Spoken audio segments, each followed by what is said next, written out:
मेरे प्रिय विद्यार्थियों, आपके अपने चैनल उर्मिला यादव हिंदी क्लासेस पे आपका हार्दिक अभिनंदन। हमारा आज का विषय उमा शंकर जोशी व उनकी कविता छोटा मेरा खेत व बुगलों के पंख है। बुगलों के पंख व छोटा मेरा खेत ये दोनों ही कविताएं एनसीईआरटी की पाठ्य पुस्तक आरोह भाग 2 में संकलित है, जो कि कक्षा 12वीं के लिए है। उमा शंकर जोशी, इनका जीवन परिचय देखते हैं। उमा शंकर जोशी का जन्म गुजरात के साबरकांठा जिले के एक गांव में 21 जुलाई सन 1911 को हुआ था। उनकी औपचारिक शिक्षा खंडों में पूरी हुई। गांधी जी द्वारा चलाए गए असहयोग आंदोलन में भाग लिया इन्होंने। असहयोग आंदोलन में भाग लेने की वजह से इन्होंने विद्यालय को छोड़ दिया, अपनी पढ़ाई को बीच में ही छोड़ दिया। बाद में सन 1936 में मुंबई विश्वविद्यालय से एमए किया। इस महान विभूति का 19 दिसंबर सन 1988 को देहांत हो गया। 19 दिसंबर सन 1988 को। इनकी जो प्रमुख रचनाएं हैं वो है विश्व शांति, गंगोत्री, निशित।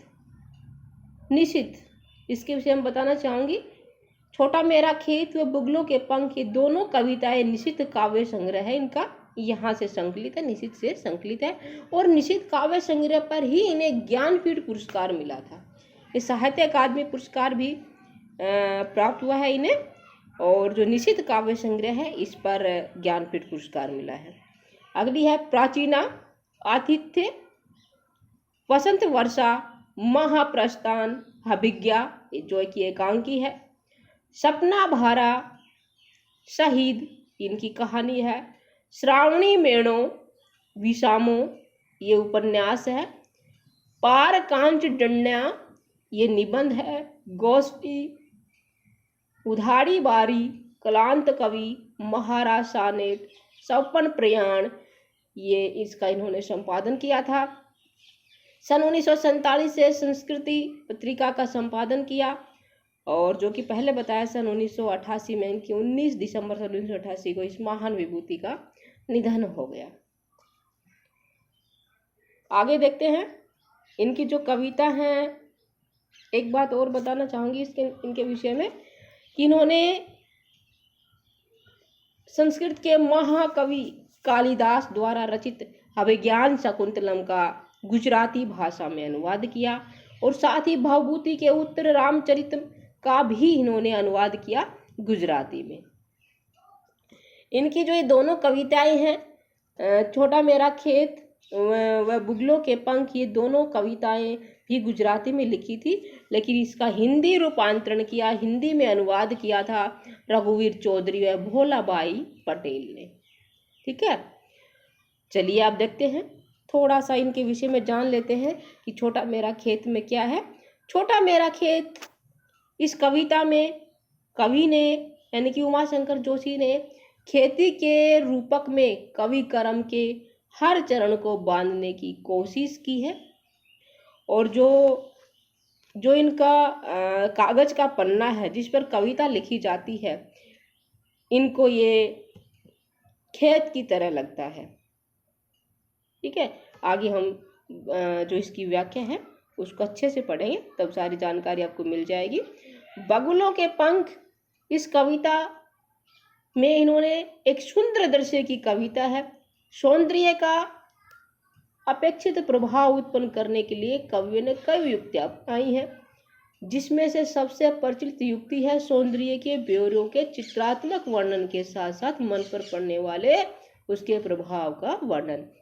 यानी कि बुगलों के पंख कविता में कवि ने एक अद्भुत सौंदर्य का वर्णन किया है और उस सौंदर्य का उसके मन पे क्या प्रभाव पड़ता है उसका वर्णन किया है। चलिए अब पढ़ते हैं दोनों कविताएं, इनकी व्याख्या।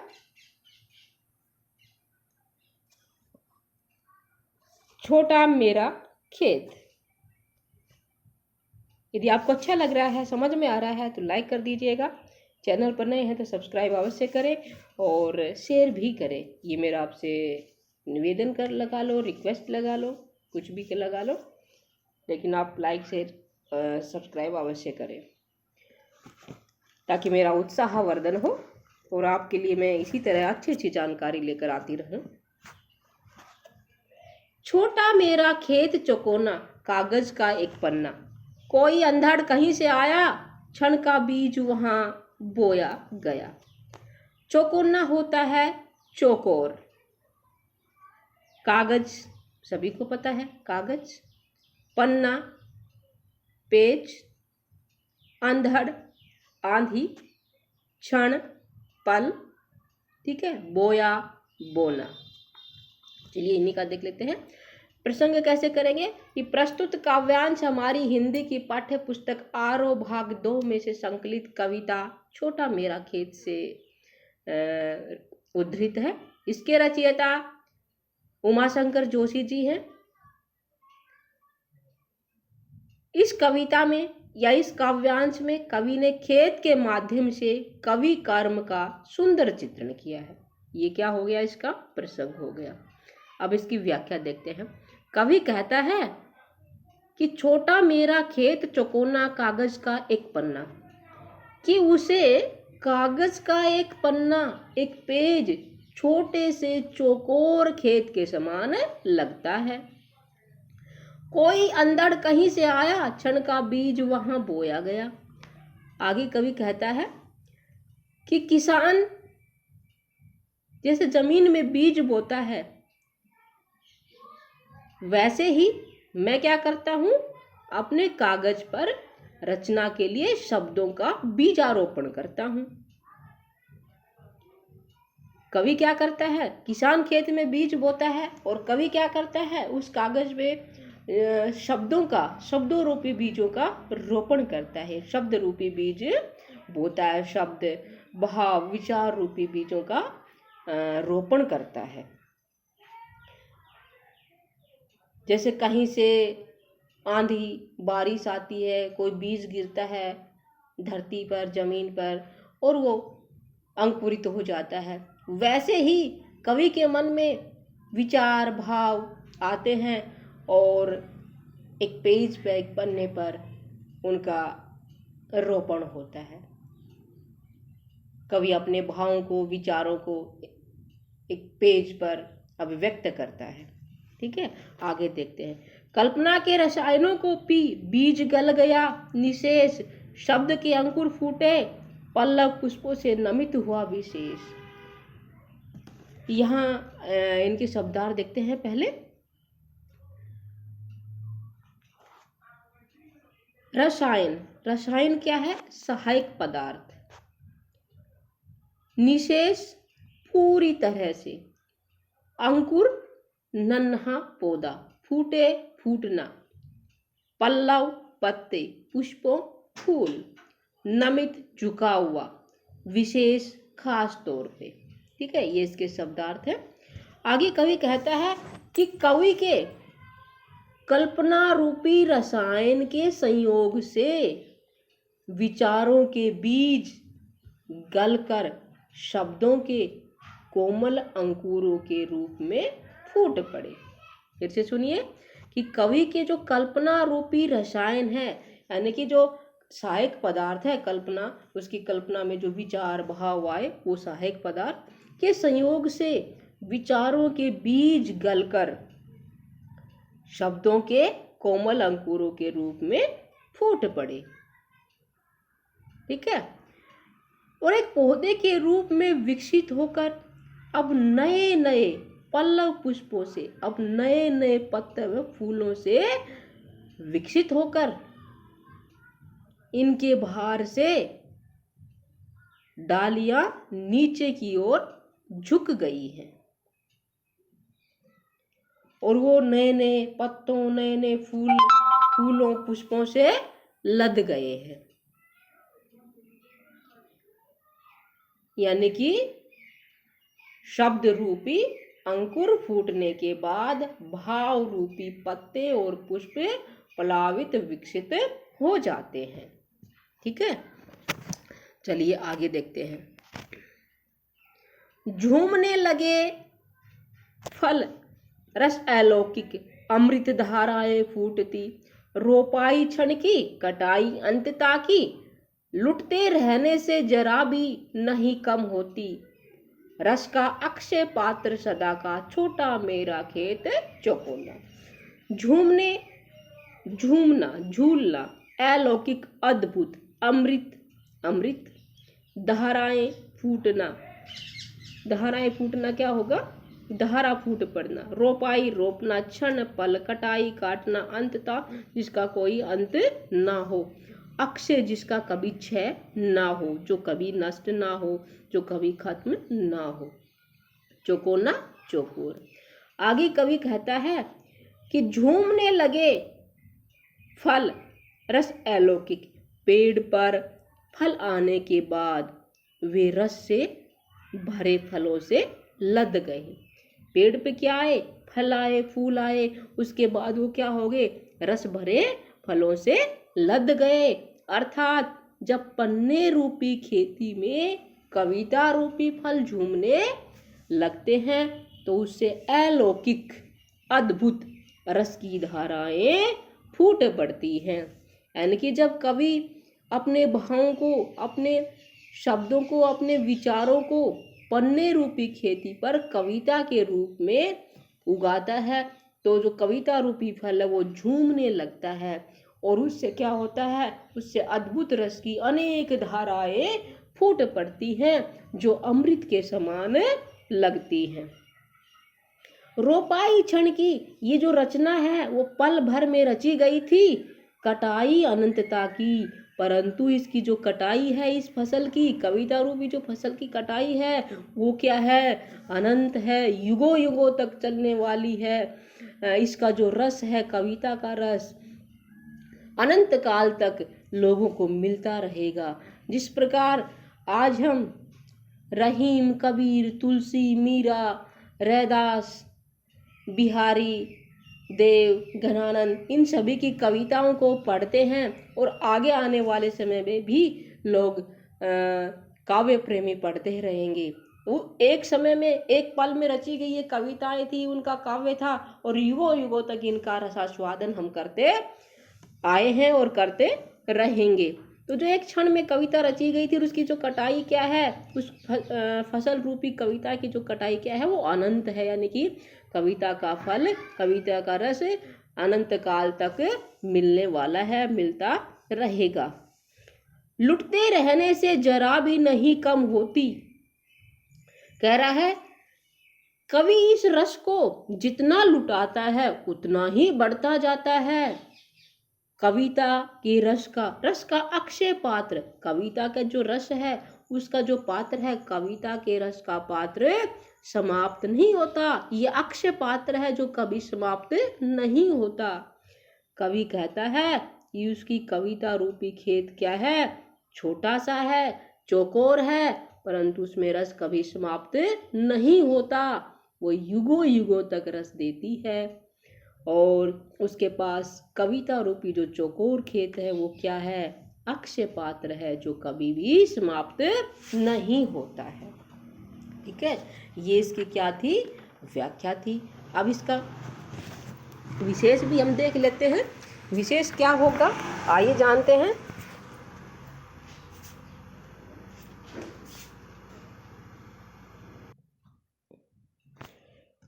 कि इस कविता में कवि कर्म का सुंदर वर्णन है।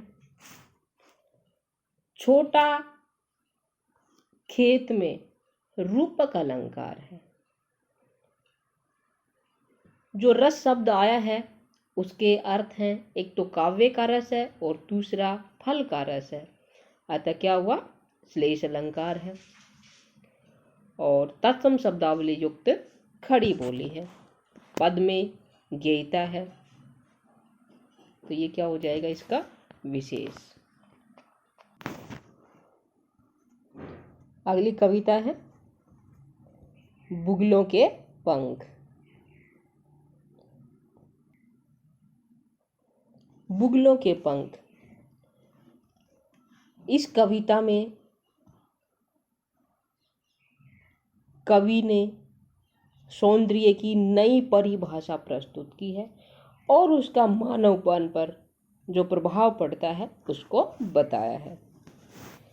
नभ में पाती बांधे बुगलों के पंख, चुराए लिए जाती वे मेरी आंखें, कजरारे बादलों की छाई नभ में छाई नभ छाया, तैरती सांझ की सतेज श्वेत काया, होले होले जाती मुझे बांध निज माया से, उसे कोई तनिक रोक रखो, वह तो चुराए लिए जाती मेरी आंखें, नभ में पाती बांधी बुगलों की पांखें। अब इसका विशेष देखते हैं। नभ क्या है? विशेष नहीं, शब्दार्थ। नभ है आसमान, पाती पंक्ति बांधे बांधना, और पंख जो पक्षी है उसके पंख, चुराए चुराना, कजरारे काले, छाई छाना, छाया छाया, तैरती का अर्थ क्या होगा? तैरना, ठीक है। सांझ संध्या, और सतेज चमकीला, श्वेत सफेद, काया शरीर, होले होले धीरे धीरे, तनिक जरा, ठीक है। तो अब इसका व्याख्या देखते हैं। प्रसंग क्या होगा? वही कि प्रस्तुत कविता उमाशंकर जोशी द्वारा रचित बुगलों के पंख से संकलित है, या प्रस्तुत काव्यांश बुगलों के पंख जो कि उमाशंकर द्वारा रचित कविता से लिया गया है। ये एनसीईआरटी के पाठ्य पुस्तक आरो भाग 2 में संकलित है। यहाँ कवि ने सौंदर्य की नई परिभाषा प्रस्तुत की है और मानव मन पर उसके प्रभाव को बताया है, जो कि मैंने आपको पहले बताया। अब इसकी व्याख्या क्या होगी कि नभ में पाती बांधे बुगलों के पंख, कवि कहता है कि चुराए लिए जाती वे मेरी आंखें, कजरारे बादलों की छाई नभ छाया, आकाश में काले बादल, आकाश में जो छाए हुए हैं काले काले बादल हैं, और उन बादलों में पंक्ति बनाकर बुगलों के सुंदर सुंदर पंख दिखाई देते हैं। कवि को क्या है? कवि को आसमान में छाए हुए बादलों में पंक्तियां बनाकर उड़ते हुए बुगलों के सुंदर सुंदर पंख दिखाई देते हैं, और चुराए लिए जाती वो मेरी आंखें, और ये दृश्य क्या करता है? कवि की आंखों को चुरा ले जाता है। ऐसा दृश्य, ऐसा नजारा कवि की आंखों को चुरा ले जाता है, और कवि उनको क्या करता है? अपलक निहारता रहता है, निहारने लग जाता है।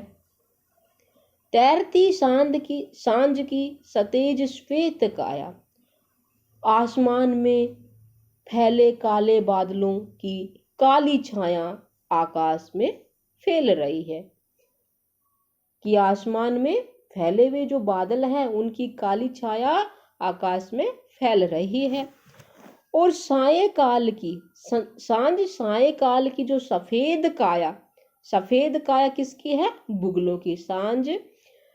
सायकाल की जो चमकीली सफेद काया उन पर यानी कि बादलों पर तैरती हुई प्रतीत होती है।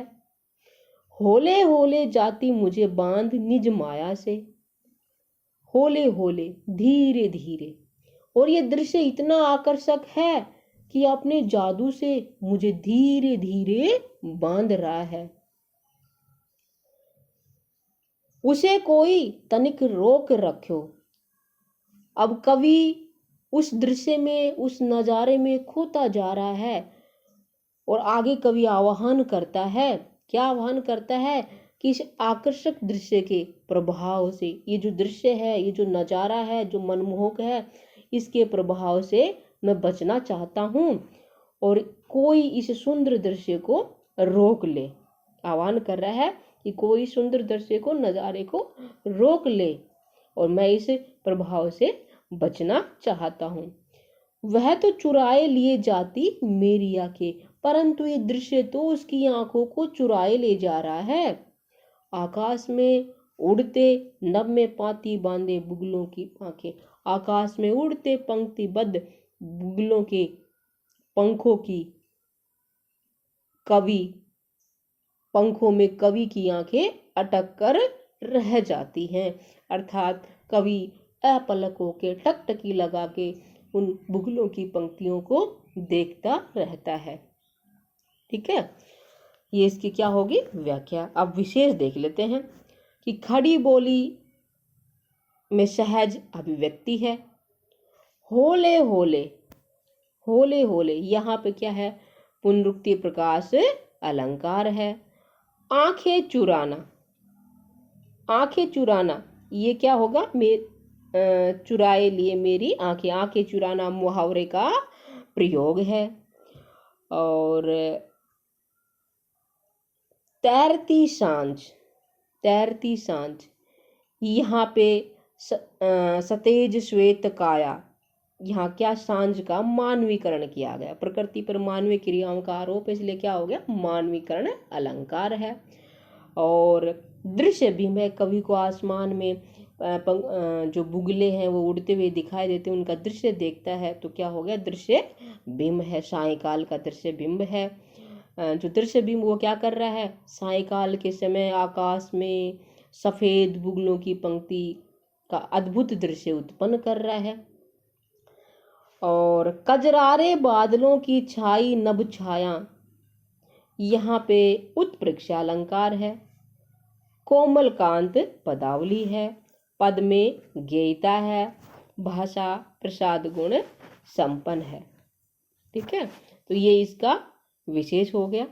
उम्मीद करती हूँ आपको अच्छे से समझ में आया होगा। और यदि आप लिखना चाहें तो लिख भी सकते हैं वीडियो को पॉज करके। कैसी लगी वीडियो आपको, कैसी रही इसकी व्याख्या बताइएगा अवश्य। फिर मिलते हैं नए विषय के साथ, तब तक आप उर्मिला यादव हिंदी क्लासेस पे बने रहिएगा। आपका दिन शुभ हो।